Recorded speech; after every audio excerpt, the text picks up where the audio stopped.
Hey everyone, welcome back to Open. Our next guest, well, is no stranger to the show, but today she returns to discuss Casita Maria Center for Arts and Education Celebrarte exhibition Naturaleza Mutable by Bronx artist Carlos Wilfredo Encarnación. And the exhibition features 18 mixed media paintings and collage artworks fusing imagery from tropical flora, fauna, and Puerto Rican popular and pre colonial arts. And we welcome to the show, Casita Maria, Artistic Director Gail Heidel, and Naturaleza Mutable artist Carlos Wilfredo Encarnación. Hello and welcome, and congratulations on another year of Celebrate. Thank you, Rhina. You look fabulous. I love this. Oh, I thought I'd be very fall today. We're feeling autumn. Yeah. All right. Well, let's just share with our viewers what this theme of Celebrate entails, right? So if you want to share a little bit about Casita Maria and the history, we can, just for the sake of there being possible new viewers, because we have you on so frequently. But so please do. Okay, thanks, Rhina. So for those who don't know, Casita Maria was founded in 1934 in El Barrio to serve newly arriving families from Puerto Rico. So starting in January, we'll be celebrating our 90th anniversary in service to community. Wow. So this is a big year for us. Yes. So we've invited Carlos as a Puerto Rican artist to help us celebrate our connection and history in service to the Puerto Rican people. So Celebrarte is our program.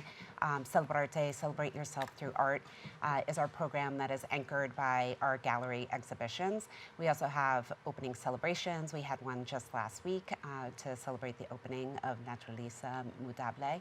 And we also have artist talks. Carlos will be coming in December to work directly with the young artists of Casita Maria in our after-school program to teach a hands-on workshop. He's already come in and trained our staff so that they can speak to the young artists and give tours and speak from a place of knowledge. So yeah, it's an all-encompassing program that includes events for the public that are always free. So thank you for that complete breakdown, because I think Celebrate is more than just the actual exhibition itself, right? And because it's on display for an entire year, and because you use it as a means of exploring history and experience and just passing it on to the next generation, I want to, of course, have a conversation with you. Welcome, Thank you welcome, so and much, congratulations, Rhina. Thank you. Carlos, on your Thank you exhibition. very much. And I want to speak to Francisco Oyer, the Puerto Rican artist who actually was part of the era of Impressionism. And so I would like for you to share with our audience why your work is influenced by him, and maybe even explain to us what Impressionism is.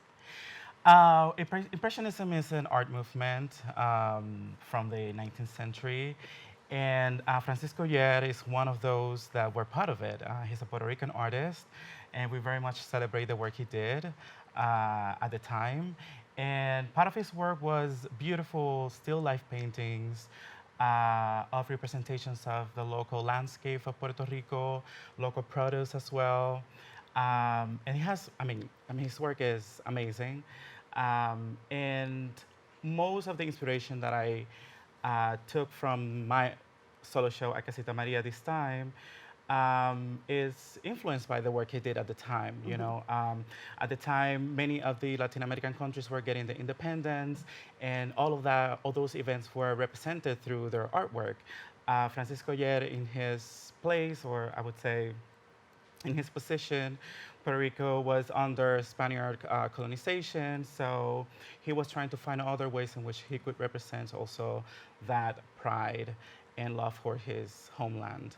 So through my work, I am trying to convey that as well, bringing that pride of the place that I grew up at, and also discussing topics of nostalgia and memories, revisiting memories, growing up in the diaspora or living in the diaspora, which is my case, and how to deal with those things. And you have to, in order to survive that, you have to embrace change and transformation, and hence the title, Naturaleza Mutable, which is mutable nature. And I think, and I believe we all have that capability of facing any struggle by embracing change and transformation. So I noticed that. So we're looking at some images now, and we were speaking about parks and horticulture. That's also in the work, of course, right? Naturaleza, hello. Yeah. But I had seen something that kind of resembled quenepas. Yes, yes, yes, yes.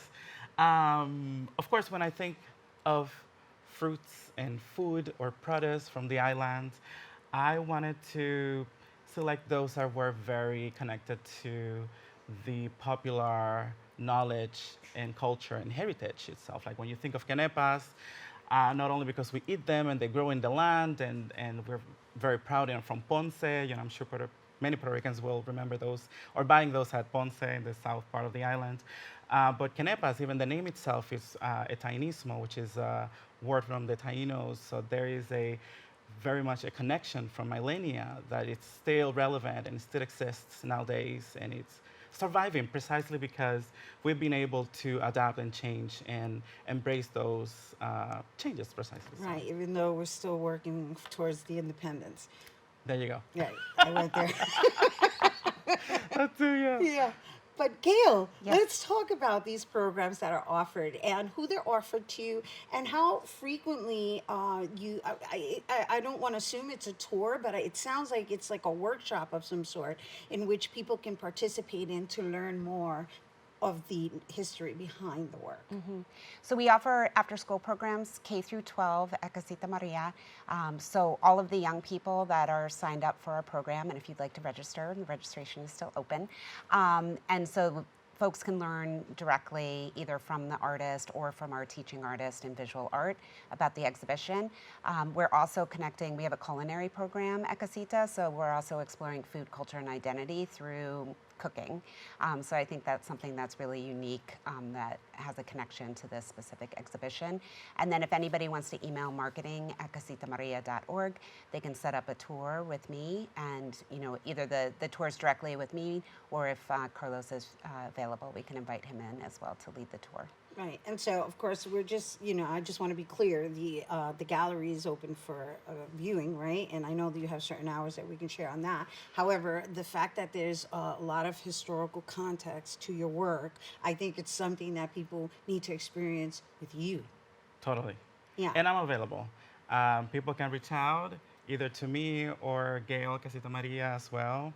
And I will be more than happy to walk through the gallery with visitors and talk a bit more about, the whole process, the background, the inspiration behind it, the history behind it, and just, that I'm so open for that exchange. I want to also hear people's stories, and how they relate to food and how that And materials too. 100%. Right? I didn't mean to interrupt you, but I saw that there was like a sabana or something. I mean, I haven't gone to the exhibit, in person, but in just experiencing it and exploring it visually, I was very curious about the sabana. Yes, I do have. I do have tapestries as part of the exhibition, collages, as you mentioned earlier. Having the opportunity to show at a gallery space, having all that space available to showcase what it is that you do, I wanted to take that opportunity to step out of my comfort zone and do all the things as well. So yes, there are other materials involved in the exhibition, beautiful tapestries. So I will definitely invite people to please stop by Casita Maria Gallery and see the work in person, and I hope they enjoy it. Wonderful. And just out of curiosity, how do you choose your artist for Celebrate? There's a combination. I'm always going to see exhibitions. I'm also invited to be on panels once in a while to select work for other institutions. So I'm just constantly, being exposed to new artists, or people turn me on to artists. But there is a long process, because I need to make sure that folks are open to working with an audience. We have babies that are coming into the gallery, so we need to make sure everything's joyful and celebratory and, proper for, a young audience. PG rated, mi gente. G-rated. G-rated. Oh my So before we go, is there any words you would like to share with our viewers to invite them to just experience your work at the Casita Maria? I will like to say that if they want to reconnect with their homelands, with their motherlands, if they want to revisit memories with family members, um, just, yes, stop by, take a look at the work that I created for the exhibition. It's a place, it's a safe place, I would say, very inviting, and the work, I hope that also connect to their own experiences. So yes, please come, visit. And again, as I said, I'm open to also share and be in contact with anyone who wants to know a little bit more about it. Awesome. Thank you for being here Thank with you. us. Congratulations Thank again. you. Carlos Wilfredo Encarnación, Gail Heidel. I do want to say, I think it's important that we learn our history. So I do love that Francisco Oyer is part of it. He is a Puerto Rican who lived between 1833 and 1917. And I think it's important that we learn our history outside of what we're taught in school. So 100%. definitely pay a visit. All right, you guys, once again, the Naturaleza Mutable exhibition by Carlos Wilfredo Encarnación is running now until March 1st, 2024 at the Casita Maria Center for Arts and Education, which is located at 928 Simpson Street in the Bronx. And they are celebrating 90 years next year. So make sure you stop in. And for more information on the exhibition and any other upcoming events, you can visit casitamaria.org. And for more on Carlos, you can visit carloswilfredo.com. All right, stay tuned. There's more open when we return.